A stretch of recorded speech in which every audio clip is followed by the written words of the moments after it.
नमस्कार दोस्तों, Kota career point channel में आप सभी का बहुत-बहुत स्वागत है। मेरा नाम है Mahendra Singh Naruka, the faculty of social science. आज के इस वीडियो में मैं आपके साथ डिस्कस करना चाहूँगा major cash crops of India यानी कि भारत की प्रमुख नकदी फसलों के बारे में। इसके बाद हम टॉपिक को आगे बढ़ाएंगे कुछ स्टैटिस्टिक्स के थ्रू। कुछ स्टैटिस्टिक्स है पाई डायग्राम और टेबुलर डेटा के थ्रू, जिसके द्वारा हम समझेंगे कि क्या प्रोडक्शन रहा भारत का पिछले सालों में। और फाइनली हम टॉपिक को ख़त्म करेंगे contribution of Indian agriculture in economy. So please keep watching this video till the last minute. Video is going to be very interesting, अंत समय तक ज़रूर देखिएगा। So let's start from the first topic, jute. Jute को हिंदी में पटसन कहा जाता है and jute is an important fibre crop of India. Basically क्या है कि पटसन जो है एक रेशेदार फसल होती है, बहुत ही महत्वपूर्ण है। जूट प्लांट का स्टेम पार्ट इस्तेमाल में किया जाता है, यानी कि जो पेड़ का मेजर हिस्सा है स्टेम पार्ट, उसका इस्तेमाल किया जाता है। इससे पेपर बनाए जा सकते हैं, पल्प इंडस्ट्री में इस्तेमाल किया जाता है। और फिब्रस बार्क यानी कि जो रेशेदार हिस्सा है उसे टाइंग एंड वीविंग में इस्तेमाल कर सकते हैं। जैसे कि आप इस राइट साइड में एक इमेज देख सकते हो। इस इमेज में जो है इसकी रस्सियाँ बनाई गई है, तो रस्सियाँ जो है वो टाइंग के लिए इस्तेमाल की जाती है। इसी तरह से वीविंग में भी इसका इस्तेमाल करके बोरियां बनाई जाती है और उन बोरियों का गेहूं की पैकेजिंग में इस्तेमाल बहुत बड़े स्तर पर किया जाता है। Packaging of wheat takes place at large scale, तो उसके लिए जो है गनी बैग्स बनाए जाते हैं, वो वीविंग प्रोसेस से होकर गुजरते हैं। टाइंग एंड वीविंग, यहाँ पर जो आपको इमेज दिखाई दे रही है वो टाइंग की है, यानी कि टाइंग कॉन्सेप्ट है, यानी कि रस्सियाँ हैं, तो इन रस्सियों से सिर्फ टाई किया जा सकता है, यानी बांधा जा सकता है। ओके, इसके बाद हम बात करते हैं सब ट्रॉपिकल क्लाइमेट में और एरिड क्लाइमेट में इसकी ग्रोथ को लेकर। आपको याद होगा एक ग्लोब में हमने डिस्कस किया था ट्रॉपिकल क्लाइमेट क्या होता है। ट्रॉपिक ऑफ कैंसर और ट्रॉपिक ऑफ कैप्रिकॉर्न के द्वारा जो भी रीजन्स गुजरते हैं उन्हें ट्रॉपिकल रीजन्स कहा जाता है। भारत भी ट्रॉपिक ऑफ कैंसर लाइन से गुजरता है, यानी कि 23.5 डिग्री नॉर्थ से गुजरता है। खैर, उसके ऊपर का जो नॉर्दर्न पार्ट्स हैं उसे सब ट्रॉपिकल कहा जाता है। तो सब ट्रॉपिकल और एरिड क्लाइमेट मतलब ड्राई क्लाइमेट इसके जूट के ग्रोथ के लिए रिक्वायरमेंट है। Okay fine, proceeding further. In India West Bengal is a leading state in jute production. Bharat के अंदर पश्चिम बंगाल जो है सबसे आगे है पटसन के उत्पादन के मामले में, because here 60% of total jute production takes place. Bengal में पूरे देश भर का 60% हिस्सा ग्रो होता है। कुछ और स्टेट्स भी हैं जूट के मामले में, जैसे आसाम है, बिहार, झारखंड, उत्तर प्रदेश और Tripura. These states also produce jute. फिर इसके बाद में हम आगे टॉपिक पे बात करेंगे ऑयल सीड्स के बारे में। तो ऑयल सीड्स को हिंदी में कहा जाता है तिलहन। तो इसमें कई चीज़ें आ जाती है, सोयाबीन, सीसम, वालनट, सनफ्लावर, पीनट, कैस्टर को हिंदी में कहा जाता है अरंडी। फिर है मस्टर्ड सीड, ग्रेप। फिर इसके बाद में cotton seed, safflower, flax seed, wheat. ऐसे कई ऐसे कॉन्सेप्ट इसके अंदर शामिल हो जाते हैं। So start with the oil seed. Edible oil जो है यानी कि खाद्य तेल, उसे कहते हैं इंग्लिश में एडिबल ऑयल। एडिबल ऑयल जो है ऑयल सीड्स के बीजों से लिया जाता है। It is obtained from the seeds of oil seeds crop. विश्व भर का 10% ऑयल सीड्स भारत प्रोड्यूस करता है। World's 10% oil seeds is produced by India. तो आप देख सकते हो विश्व भर में लगभग 200 देश हैं। 200 देश अगर एवरेज निकालें तो लगभग 0.2% बनता है। अकेला भारत जो है वो इतना परसेंटेज इसको निकाल कर देता है। नेक्स्ट हम बात करेंगे इंडिया के अंदर मेजर ऑयल सीड्स जो है, यानी मुख्य तिलहन फसलें जो है उनके नाम इस प्रकार है। ग्राउंड नट्स यानी मूंगफली, मस्टर्ड यानी सरसों, फिर इसके बाद में है सीसेम, सनफ्लावर यानी सूरजमुखी, फिर है फ्लैक्स सीड, अभी फ्लैक्सीड क्या होता है आप यहाँ पर देखिए इमेज के अंदर, ये जो है मैं रेड कलर में एनसर्कल करके बताऊंगा आपको कि फ्लैक्सीड किस तरह, ये जो आप देख रहे हो इसे फ्लैक्सीड कहते हैं। फिर इसके बाद में कैस्टर, कैस्टर आप देख सकते हो यहाँ पर। फिर इसके बाद में सोयाबीन, सोयाबीन ये रही ऊपर। So these are the major oil seeds. Once again मैं रिपीट करता हूँ, भारत के अंदर मुख्य जो तिलहन हैं उनके नाम इस प्रकार हैं: ग्राउंड नट्स, मस्टर्ड, सीसेम, आप सीसेम को भी यहाँ देख सकते हो, ये है sesame, sunflower, flax seed, castor, soybean. These are the major oil seeds. Bharat की मुख्य तिलहन हैं, इनसे ऑयल्स तैयार किया जाता है, एडिबल ऑयल्स तैयार किया जाता है। खास बात यह है कि oil seed crops are grown in both the kharif season and rabi season, दोनों ही सीजन में इसको ग्रो किया जाता है। अब बात करते हैं ज़्यादातर कौन सी भारत में ग्रो की जाती है। Out of total oil seeds 80% oil seeds जो है वो हमारे को ग्राउंडनट्स यानी मूंगफली और सरसों देती है। ग्राउंडनट सबसे ज़्यादा हाईएस्ट है, फॉलोड बाय सरसों यानी मस्टर्ड। तो आइए देखते हैं एक एक करके। ग्राउंड नट्स की बात की जाए तो it was originated in Brazil, यानी ब्राज़ील में इसका जन्म हुआ। कहने का मतलब ये है कि it was first grown in Brazil. विश्व का 30% जो हिस्सा है वो अकेला भारत प्रोड्यूस करके देता है। World's 30% part of ground nut production is done in India itself. Okay, so it is grown in kharif season in the country. Out of the total oil seed production in the country groundnut forms 45%, यानी कि कुल तिलहन उत्पादन में मूंगफली का जो है प्रोडक्शन परसेंटेज वो 45% है। आप इससे इसका इम्पोर्टेंस समझिए, how big it is, how important it is. Groundnut form 45%, 45% हिस्सा जो है ऑयल सीड्स का वो अकेला ग्राउंडनट देता है।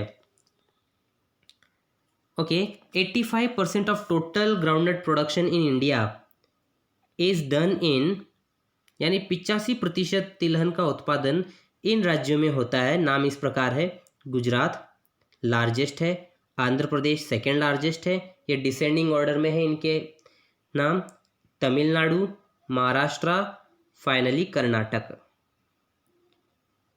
राजस्थान में ग्राउंडनट जो है जिन जिलों में प्रोड्यूस होती है उन जिलों के नाम इस प्रकार है: Chittorgarh, Sawai Madhopur, Bhilwara, Jaipur, Shri Ganganagar, Bikaner and Hanumangarh. And irrigation prone regions of Indira Gandhi canal, जो इंदिरा गांधी नहर है जिसे राजस्थान कैनल भी कहा जाता है, राजस्थान नहर भी कहा जाता है, उनके जो इरिगेशन प्रोन रीजन्स जो है ना वहाँ पर भी इसे ग्रो किया जाता है। आप मुझे कमेंट बॉक्स में बताइए कि irrigation prone regions of Indira Gandhi canal कौन कौन से हैं। फिर आगे हम बात करते हैं मस्टर्ड की, यानी सरसों की। विश्व का 70% मस्टर्ड अकेला भारत प्रोड्यूस करके देता है। ये काफ़ी अच्छी बात है। विश्व का 70% सरसों भारत में उगता है और 35% जो ऑयल सीड प्रोडक्शन है वो सरसों ही है। आप समझिए टोटल ऑयल सीड जो ग्रो होता है, फ्लैक्स सीड है, सनफ्लावर है, सोयाबीन है वगैरह वगैरह, उनमें 35% हिस्सा इस अकेले सरसों का है। वैसे हाईएस्ट तो ग्राउंडनट का है 45%, जैसे कि आप पीछे पढ़ चुके हो। यहाँ पर सरसों 35% है, यानी ये दोनों की भागीदारी जो है 80% होती है। इसके अलावा राजस्थान की बात की जाए, राजस्थान 41%, देश भर में 41% मस्टर्ड प्रोड्यूस करता है। Rajasthan has a leadership in mustard production. Rajasthan mustard production के मामले में बेताज बादशाह बना हुआ है। पूरे देश का 85% हिस्सा इन राज्यों से होकर निकलता है: राजस्थान, उत्तर प्रदेश, फिर है मध्य प्रदेश, गुजरात, पंजाब और फाइनली हरियाणा। राजस्थान के जिन जिलों की बात की जाए जहाँ पर ये मस्टर्ड ग्रो होती है उनके नाम है: श्री गंगानगर, हनुमानगढ़, अलवर, भरतपुर, सवाई माधोपुर, भीलवाड़ा, जयपुर और बीकानेर। इन जिलों के अंदर this districts produce mustard in abundant quantity. Okay fine, next proceed करते हैं अगली स्लाइड में।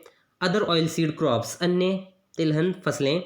तो कैस्टर ऑयल जो है मशीन्स में लुब्रिकेंट के तौर पर इस्तेमाल किया जाता है, यानी कि एक चिकनाई पदार्थ होता है जिसमें मशीन ग्रीस लाइक प्रोडक्ट होता है, तो मशीन्स में इसका इस्तेमाल किया जाता है। हावेवर ग्रीस से पतला ही होता है। सोप मैन्युफैक्चरिंग में कैस्टर ऑयल का इस्तेमाल किया जाता है। लेदर रिफाइनिंग में इसका इस्तेमाल किया जाता है, यानी कि लेदर को ज़्यादा से ज़्यादा चमक देने में और रिफाइन करने में इसका बेहतरीन तरीके से इस्तेमाल किया जाता है। देश भर की जो टोटल कैस्टर है उसमें से 65% हिस्सा अकेले आंध्र प्रदेश में से आता है।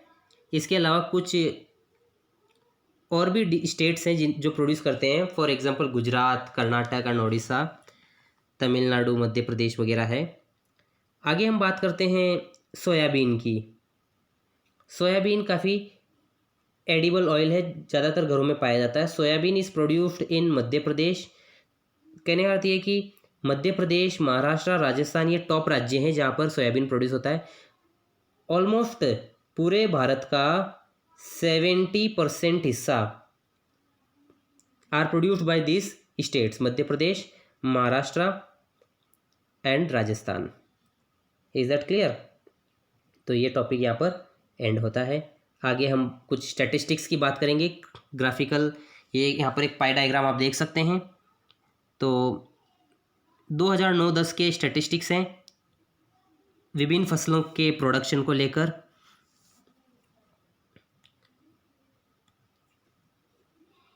ये आप जो देख रहे हो यहाँ पर स्केल दे रखी है, फूड ग्रेन्स। तो ये जो है, ये वाला जो हिस्सा है इतना बड़ा 980.54 लाख हेक्टर के अंदर फूड ग्रेन्स ग्रो की जाती है। फूड ग्रेन्स यानी कि वीट, राइस, मिलेट, फिर इसके बाद में और क्या रह गया, जवार वगैरह, ये जो चीज़ें हैं वो फूड ग्रेन्स की कैटेगरी में आती है। ध्यान रखिएगा, इसमें दाल नहीं आती है, दाल के लिए अलग कैटेगरी होती है। फिर हम बात करते हैं पल्सेस की। तो पल्सेस के लिए ये वाला हिस्सा 232.82 लाख हेक्टर एरिया में इसकी क्रॉपिंग की जाती है। फिर ऑयल सीड्स की बात करें तो ऑयल सीड्स वाला ये है 259.59 लाख हेक्टर, और फिर उसके बाद में अदर्स 449.02। तो यहाँ पर आप इजीली देख सकते हो कि सबसे ज़्यादा डिमांड जो है फूड ग्रेन्स की है, और इसलिए सबसे ज़्यादा क्रॉपिंग एरिया भी फूड ग्रेन्स के द्वारा कवर किया जाता है। फिर सेकंड जो है अदर्स, फिर उसके बाद में थर्ड जो है वो ऑयल सीड्स है 259.59 लाख हेक्टर, और फाइनली सबसे कम एरिया में जो है पल्सेस ग्रो की जाती है। तो ये है भारत के स्टैटिस्टिक्स, भारत में विभिन्न फसलों के अंतर्गत आने वाले फसल क्षेत्र। ये सबटाइटल हिंदी इंग्लिश दोनों में है, आप इजीली यहाँ पर याद कर सकते हैं। आगे हम बात करेंगे दूसरे स्टैटिस्टिक्स के बारे में, यानी कि production of cash crops in India. Bharat में मुद्रादायिनी फसलों का उत्पादन। तो इसमें तीन कैश क्रॉप्स के बारे में नाम दे रखा है। एक तो है तिलहन यानी ऑयल सीड्स, एक है गन्ना शुगर केन, एक है कॉटन यानी कपास। तो यहाँ पर जो है लाख हेक्टर में क्रॉपिंग एरिया दे रखा है, क्रॉप्ड एरिया कि 2012-13 में कितना था, 2013-14 में, 2014-15 में। स्टैटिस्टिक्स ईयर बाय ईयर दे रखे हैं, और ये प्रोडक्शन है मिलियन टन्स के अंदर, और ये प्रोडक्टिविटी है। तो यहाँ पर नेट कल्टीवेटेड एरिया, इस जगह पर प्रोडक्शन, टोटल प्रोडक्शन, इस जगह पर है टोटल प्रोडक्शन, और इस जगह पर है प्रोडक्टिविटी। तो प्रोडक्टिविटी पर हेक्टर के हिसाब से निकाली जाती है कि पर हेक्टर में कितना किलोग्राम ग्रो हुआ। फॉर एग्जांपल हम तिलहन की बात करें तो तिलहन जो है पर हेक्टर 1168 किलोग्राम ग्रो किया गया 2012-13 के अंदर, और टोटल प्रोडक्शन जो रहा वो 30.94 लाख में है 2012-13 के दौरान। 30.94 लाख टन, माफ़ कीजिएगा मिलियन टन, 30.94 मिलियन टन्स में इसे ग्रो किया गया है। इसी तरह गन्ना की बात करें तो गन्ना के कुछ स्टैटिस्टिक्स देख लेते हैं। 2013-14 के अंदर 49.93 लाख हेक्टेयर में इसको ग्रो किया गया था, इसकी क्रॉपिंग की गई थी और इसका प्रोडक्शन 13-14 के वर्ष में था 352.14 मिलियन टन और प्रोडक्टिविटी थी 70,522 किलोग्राम प्रति हेक्टर। बात करें हम कॉटन की, कॉटन के लिए यहाँ पर ध्यान रखिए कि यहाँ पर कॉटन बेल्स होती है, एक बेल 170 किलोग्राम की होती है। कॉटन की एक बेल होती है, बेल्स के अंदर उसका यूनिट ऑफ मेजरमेंट लिया जाता है, एक बेल में 170 किलोग्राम होती है। तो इसके अंदर जो है 1 लाख या फिर बेल्स इन लैक्स बता रखा है। फॉर एग्जांपल आप 2014-15 का टोटल प्रोडक्शन ऑफ कॉटन देखोगे तो 35.48 मिलियन बेल्स है, यहाँ पर टन नहीं है, बेल्स है। और ये इनकी प्रोडक्टिविटी है 461 बेल्स पर हेक्टर यहाँ पर आ जाती है। आई होप आपको ये टॉपिक क्लियर हो रहा है। फिर हम आगे बात करेंगे कि भारतीय अर्थव्यवस्था में कृषि का क्या योगदान है। So let's check it out. Next topic, contribution of agriculture in Indian economy, यानी कि भारतीय अर्थव्यवस्था में एग्रीकल्चर का क्या कंट्रीब्यूशन है। तो सबसे पहला पॉइंट जो है इसके अंदर, it is a source of employment, यानी कि ये भारत का एम्प्लॉयमेंट यानी रोजगार का सबसे बड़ा सोर्स है। Agriculture is the source of direct employment. और ये कितने प्रतिशत जनसंख्या को एम्प्लॉयमेंट प्रोवाइड करता है, ये 55.6% लोग जो हैं वो इससे एम्प्लॉयड हैं। आज की डेट में agriculture provide direct employment to 55.6% population of our country. और साथ ही ये इनडायरेक्ट एक्टिविटीज़ या एलाइड एक्टिविटीज़ में इनडायरेक्ट एम्प्लॉयमेंट भी प्रोवाइड करवाता है, सच एज एनिमल हस्बेंड्री है, फिश फार्मिंग है, फॉरेस्ट्री है, ऐसे चीज़ों में इसको काफ़ी ज़्यादा महारत हासिल है। नेक्स्ट हम बात करेंगे कंट्रीब्यूशन इन इंटरनेशनल ट्रेड, यानी कि अंतर्राष्ट्रीय व्यापार के अंदर भी इसका योगदान है। कैसे है आप देखिए कि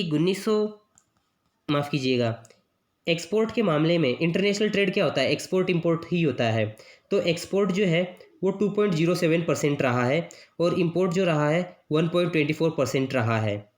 इसका क्या मतलब हुआ कि जो पूरा का पूरा इंटरनेशनल ट्रेड है यानी अंतर्राष्ट्रीय व्यापार है, उसके अंदर भारत जो है 2.07% तो एक्सपोर्ट कर रहा है और 1.24% इंपोर्ट कर रहा है। एक बहुत बड़ी संख्या है ये एग्रीकल्चर के मामले में। बाकी दूसरी चीज़ें भी एक्सपोर्ट की जाती है, जैसे इंजीनियरिंग प्रोडक्ट्स है, फिर इसके बाद में सर्विसेज हैं, तो ये सब मिलाकर 100% होता है। तो उन 100% में से जो 2.07% है वो एग्रीकल्चर का है एक्सपोर्टिंग को लेकर, 1.24% जो है वो इम्पोर्ट ऑफ एग्रीकल्चर प्रोडक्ट्स को लेकर है।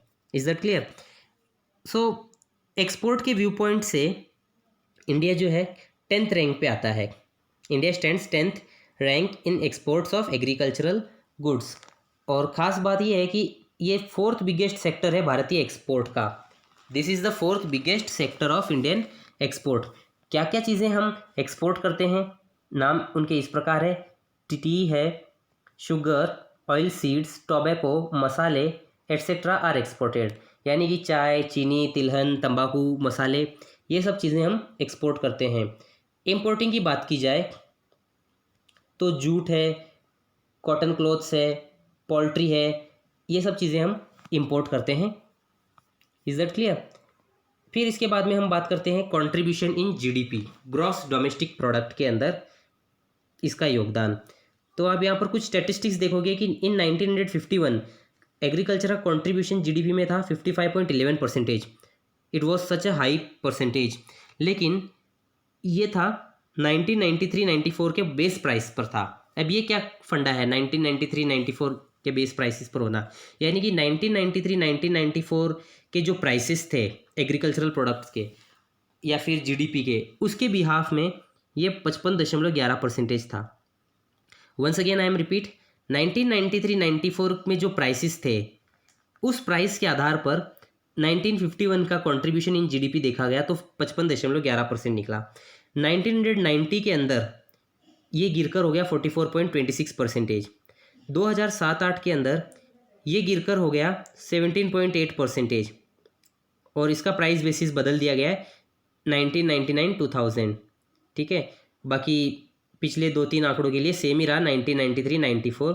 2015-16 में ये बढ़कर हो गया, माफ़ कीजिए घटकर हो गया 15.35%। तो इसका बेस प्राइस भी चेंज कर दिया गया 2011-12।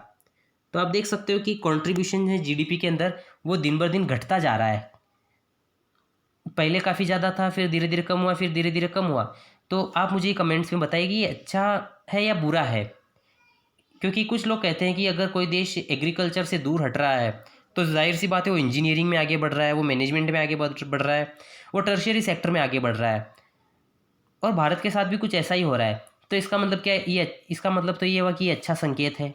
It is a good sign for Indian economy कि इसमें हम गिर रहे हैं एग्रीकल्चर की जीडीपी में। खैर, इसका नेगेटिव एस्पेक्ट्स भी तैयार हो सकता है, आने वाले साल में हम देखेंगे। तो that will be interesting question, are we ready for 2050। फिर इसके बाद में बात करेंगे हम provision of raw materials for industry. Raw materials provide करवाता है इंडस्ट्री को। India gets raw materials for various agriculture based industries, जैसे कि कॉटन टेक्सटाइल इंडस्ट्री, जो सूती वस्त्र उद्योग है, उसे कॉटन प्रोवाइड करवाता है। शुगर इंडस्ट्री को गन्ना प्रोवाइड करवाता है। वेजिटेबल ऑयल इंडस्ट्री को वेजिटेबल प्रोवाइड करवाता है। जूट इंडस्ट्री को जूट प्रोवाइड करवाता है। ऐसे कई चीज़ों को प्रोवाइड करवाता है। तो इस तरह से ये उनकी रीढ़ की हड्डी भी बनी हुई है। साथ ही साथ it is a market for industrial product. जो इंडस्ट्रियल प्रोडक्ट है उनका एक मार्केट भी बना हुआ है। क्या है बेसिकली कि भारत की जनसंख्या का 60% हिस्सा गाँव में रिसाइड करता है, गाँव में रहता है, जो कि इंडस्ट्री से एग्रीकल्चरल इक्विपमेंट खरीदता है, जैसे ट्रैक्टर हुआ, जैसे फर्टिलाइज़र्स हुए, पेस्टिसाइड्स हुए, हार्वेस्टर्स हुए, थ्रेशर्स हुए, एट्सेट्रा। तो ये सब चीज़ें कौन खरीदेगा? एग्रीकल्चर खरीदेगा। एग्रीकल्चर नहीं होगा तो क्या उन इंडस्ट्रीज़ की जान बच पाएगी? बिल्कुल नहीं बच पाएगी। तो ये चीज़ें हैं। अगर हम इंडियन एग्रीकल्चर को इवेल्युएट करें तो हम पाएंगे कि एग्रीकल्चर इंडियन इकोनॉमी का बेस है, लेकिन वहीं दूसरी ओर क्या है कि ये इनकम जनरेशन का एक बड़ा सोर्स है। But Indian agriculture depends on monsoon, जो कि इरेगुलर है, अनसर्टेन है। इसके साथ ही इंडियन एग्रीकल्चर जो है बाढ़, सूखे, इनकी भी त्रासदियाँ झेलते रहता है बार बार। So due to all these reasons agricultural production is less in India. Bharat में बहुत कम हो रहा है। और साथ ही अगर आपको डेवलप करना है, in order to develop agriculture we have to change our thinking. हमारे को अपनी सोच बदलनी पड़ेगी। कैसे? हमारे को एंशियंट प्रैक्टिसेस भूलकर मॉडर्न प्रैक्टिसेस पर आना पड़ेगा। इलिटरेसी यानी कि असाक्षरता, पॉवर्टी यानी कि निर्धनता, एंड इनडेप्टेडनेस ऑफ द फार्मर्स यानी कि किसानों को कर्ज मुक्त करना होगा। देन ओनली हम बहुत आगे बढ़ पाएंगे। So this is the end of this video. Thanks for watching it. Have a great day.